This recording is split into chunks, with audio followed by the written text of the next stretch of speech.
Welcome to this inspiring audio recording by the late Jim Rohn, one of the most influential personal development coaches of our time. In this session, Jim will share his wisdom on how to create new opportunities in your daily life. He will show you how to open your mind to new possibilities, take action towards your goals, and turn challenges into opportunities.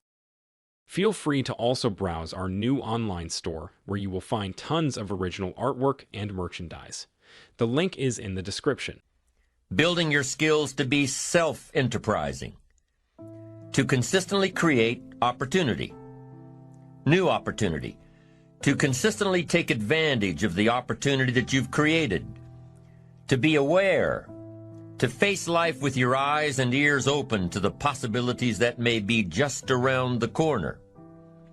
An enterprising person is one who comes across a pile of scrap metal and sees the making of a wonderful sculpture. An enterprising person is one who drives through an old, decrepit part of town and sees a new housing development. An enterprising person is one who sees opportunity in all areas of life. To be enterprising is to keep your eyes open and your mind active. It's to be skilled enough and confident enough and creative enough and disciplined enough to seize opportunities that present themselves. An enterprising mortgage banker will develop creative financing strategies during slow markets. An enterprising lawyer will study new laws and market herself to people who may need help in those areas. An enterprising salesman will research beyond the obvious to find new prospects for his products or services. An enterprising attitude says, find out before action is taken. Do your homework. Do the research. Be prepared. Be resourceful. Do all you can in preparation of what's to come. Think of a few people you know who are enterprising. Think of people in the news, in your office, in your neighborhood. What do these people have in common? Well, they're probably always on the go, developing a plan, following a plan, reworking the plan until it fits. They're probably very resourceful, never letting anything get in their way. They probably don't understand the word no when it applies to their visions of the future. And when posed with a problem, they'll probably say, let's figure out a way to make it work, instead of, it won't work. You need to keep going and going and going. Self-enterprising people always see the future in the present. Self-enterprising people will always find a way to take advantage of a situation, not be burdened by it. And self-enterprising people aren't lazy. They don't wait for opportunities to come to them. They go after the opportunities. Self-enterprise means always finding a way to keep yourself actively working toward your ambition. Self-enterprise requires two things. Number one, creativity. Creativity to see what's out there and shape it to your advantage. Creativity to look at the world a little differently. Creativity to take a different approach. Creativity to be different. And what goes hand in hand with the creativity of self-enterprise is number two, the courage to be creative. The courage to see things differently and the courage to go against the crowd. The courage to take a different approach. The courage to stand alone if you have to. The courage to choose activity over ease. And activity generally relates to how you feel about yourself. Understanding your self-worth, how valuable you are. What could you do if you had all the skills, took the classes, read the books, burned the midnight oil? What could you do? What true value could you develop? This is one of the better exercises. What could I become? What could I really do in the marketplace? In enterprise, home, family, experience, love, friendship, marriage. How valuable could I become? Am I valuable enough to work on what's not working so I can reach my full capacity? If I'm operating at 20%, what could I possibly do with the other 80%? Once you start understanding how valuable you are, it's a whole new experience. Understanding self-worth. It plays a major role in our ability to be self-enterprising. Our self-worth makes the difference between being lazy and being active. If we don't feel good about ourselves, we won't feel good about our lives. And if we don't feel good about our lives, we won't be very interested in looking for opportunities. So you see, being self-enterprising doesn't just relate to the ability to make money. Being self-enterprising also means feeling good enough about yourself, having a great enough self-worth to want to seek advantages and opportunities that will make a difference in the future. Enterprise is always better than ease. Every time we choose to do less than we possibly can, it affects our self-confidence, our self-worth. If we keep doing a little less every day, a little less, we are also being a little less. Can you imagine what you'd end up being after 10 years of doing a little less every day? It's devastating. Think about it. Doing less could ruin your life. Now, you can reverse the process of doing a little less. You alter the course by doing a little more each day. A little more, a little more, a little more. And pretty soon, you'll develop a new habit of doing rather than neglecting. And days and weeks and months of doing a little more will ultimately do what? It'll increase your confidence and your courage and your creativity and your self-worth. In the end, it's how we feel about ourselves that provides us with the increased courage and creativity for self-enterprise. It's how we feel about ourselves that provides the greatest reward from activity and enterprise. It's not what we get or what we accumulate that makes us valuable. It's what we become that makes us valuable. Success isn't in the having. Success is in the doing. It's the process of doing that brings value. It's the activity that transforms our dreams into reality, that converts ideas into actuality. Self-enterprise is found in the activity, for without activity we'll miss the opportunity. Let me tell you what I think most messes with the mind. I think that simply doing less than you can messes with the mind. It causes all kinds of psychic damage. I think being less than you can be, trying less than you could try, doing it with less enthusiasm than you could do it, messes with the mind. It somehow damages the mind. It damages our self-image. Because here's what I've discovered happens. The minute you turn this around and start extending yourself, you'll see immediate rewards. Maybe not monetary ones, not yet, but it's how you feel about yourself that's the greatest value. You see, it's not what we get that makes us valuable, it's what we become. Remember, creativity is the first requirement for self-enterprise. Here are some creative techniques that'll help keep you on the right track toward that promising future. Number one, think on paper. You can't take a trip to somewhere new without a roadmap. You can't build a house with the plans in your head. You can't build a company with the business plan in your head. You can't seek venture capital with the financials in your head. But here's what you can do. Put it all on paper. Your roadmap, your blueprints, your business plan, your financial projections. When you put it on paper, you can analyze your path, solve your problems, and isolate what works and what doesn't. You can use this for your life as well. If you're faced with a mental roadblock, put it all down on paper. When you put a problem on paper, you take the emotion out of it. With the emotion gone, you can look at the roadblock objectively.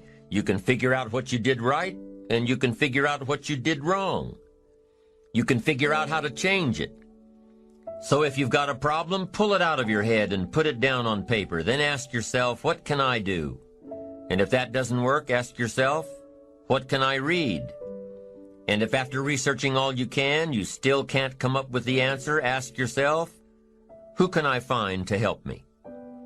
I promise you, if you try these ideas and ask these questions, when you've got a problem, you'll be able to solve about anything that gets in your way. The second step to keeping yourself on the right track and being self-enterprising is to develop the ability to brainstorm. Develop the ability to brainstorm. We hear this term all the time, but what is brainstorming? Just what it sounds like, letting your brain go. being free from all the inhibitions and objections and negatives. Just putting an idea into your brain and letting it take off, free associating. Not planning a train of thought, but thinking freely. Now, if you're planning a creative strategy session with your associates, a brainstorming session, let me give you a little hint. Effective brainstorming can only happen if you're free from your ego. You can't be worried about saying something stupid or silly or something totally off the wall, because your silly thought may trigger someone else's brain to take it one step further. Brainstorming in a group is an experience of collective thought, an experience of developing one idea or several ideas through a variety of thought processes. Here's another hint on brainstorming.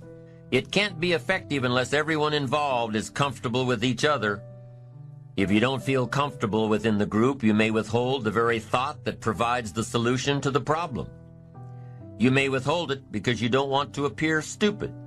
How do you think all the advertisements you see on TV and in the magazines get created? How do you think some of those crazy campaigns are born?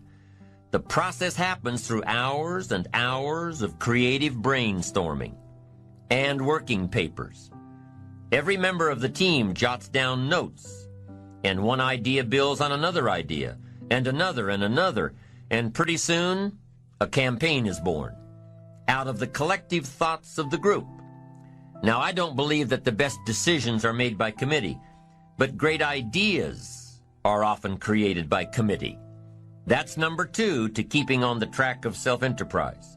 Finding answers through brainstorming, whether you're letting your brain go by itself or whether you're part of a group. Brainstorming can often lead you to solutions. Solutions you'd never have thought of if you'd imposed parameters on your thought process. Here's number 3 for creatively keeping on the track of self-enterprise. And it's really an extension of number 2. Number 3 says, imagine outlandish solutions. Get your brain out of the ruts by considering ideas without considering their practicality. Consider ideas without considering how practical they are. You see, if you allow yourself to think without confinement, you may come across a solution that seems totally inappropriate. But guess what else this type of thinking will do? It'll allow you to open up the process, which will eventually lead to totally appropriate solutions. The 4th creative technique for keeping yourself on the right track to self-enterprise is through flowcharts and doodles and formulas. That's right, doodling. The thing you got in trouble for in grade school is actually quite stimulating to the brain, because the way you think while doodling is quite different than the way you think while creating a flowchart or writing a formula. Your doodles may end up looking like some symbol that will trigger your brain to think of an alternative solution. Drawing creative doodles wakes up a different part of your brain. Try creating a flowchart showing the path to success. What does it look like? Is it a straight course? Is it a varied course? Does it have a lot of curves and corners and different angles?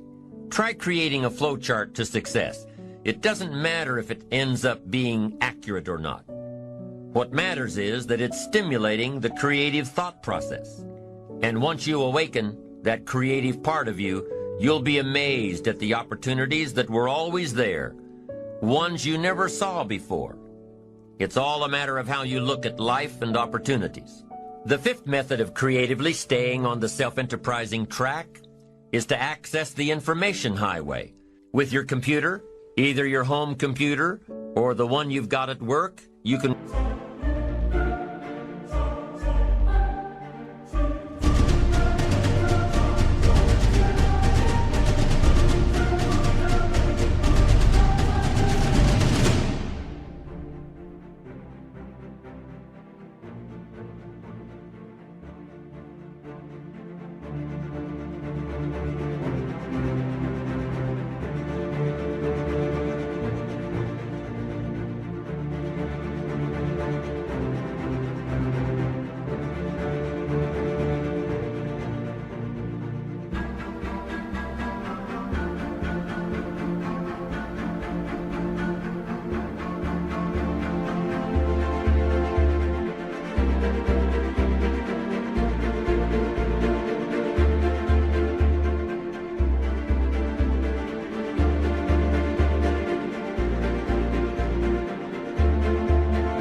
online with hundreds of services. You can access stock quotes. You can access worldwide newspapers. Develop an entirely new network. By taking advantage of the electronic age, you can learn more than you could otherwise learn. Meet people that you'd otherwise never meet. You can find information that your library may not have. You can share information and transfer files that you've never before been able to share. The sixth technique for staying on track: commit yourself to learning. Feed your mind, sharpen your interest in two major subjects, life and people. Learn how you can better interact with others. Learn more on how to get the most from life. Learn all that you can so that you can become all that you can become. Learning is the beginning of a life worth living. Learning is the beginning of wealth. Learning is the beginning of happiness. Learning is the beginning of health. Learning is the beginning of spirituality and faith. Learning and searching is where the process of creating your own personal miracle begins. Learning is the beginning of self-enterprise. So there you have the 6 steps in creatively building your self-enterprise traits and ultimately building your ambition. Now here are some tips on the second component of self-enterprise: courage. Ambition requires courage. Ambition requires that you stand up for what's right and fight what's wrong. Ambition requires that you hold on to your values in pursuit of your success. Ambition requires that you fight off fear.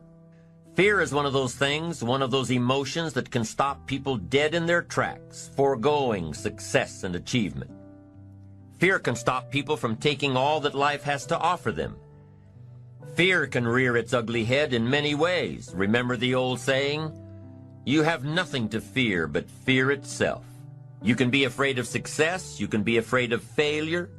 You can be afraid of looking ridiculous. You can be afraid of change, either positive or negative change. You can be afraid of the competition. You can be afraid of loss and destruction. We're not always born with courage. We're not always born with all the fears either. You ever hear of a baby that's afraid of the dark? Of course not.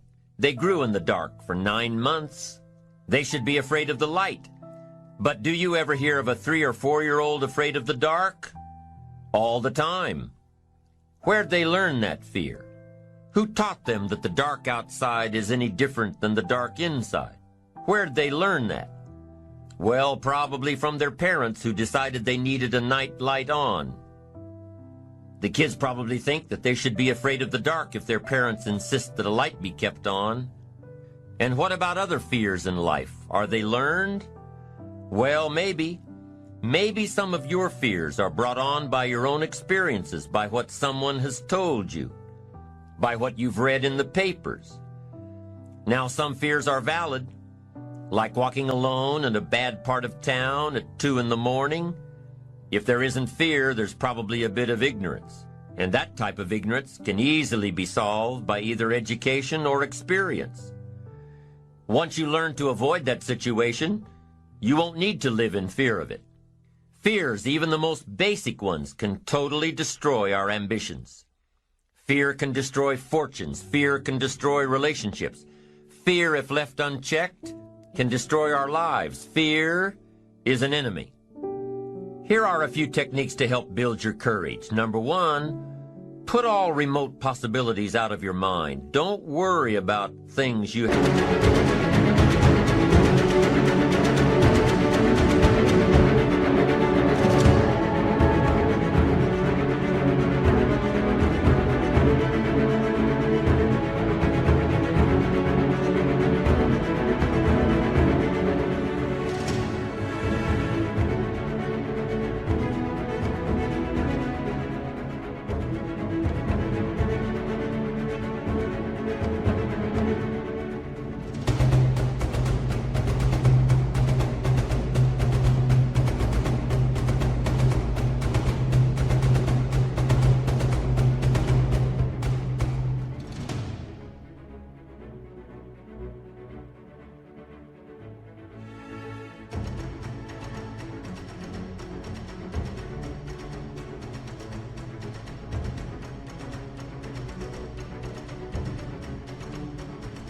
have no control over.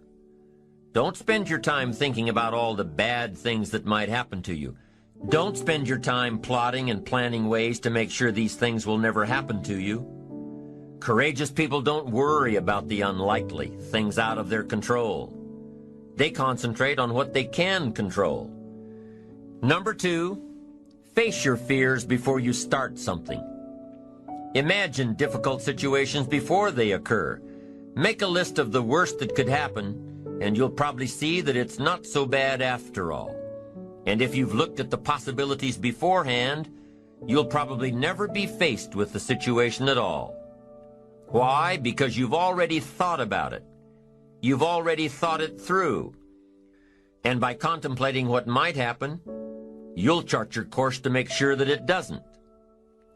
So the first courage-building technique is to put the remote possibilities out of your mind. The second, to face fears beforehand. And the third technique to build your courage is to imagine the alternative. See in your mind the end result of giving into your fear. Really feel the cost of being ruled by fear. Then really feel the gain of following your ambition courageously. Weigh the two.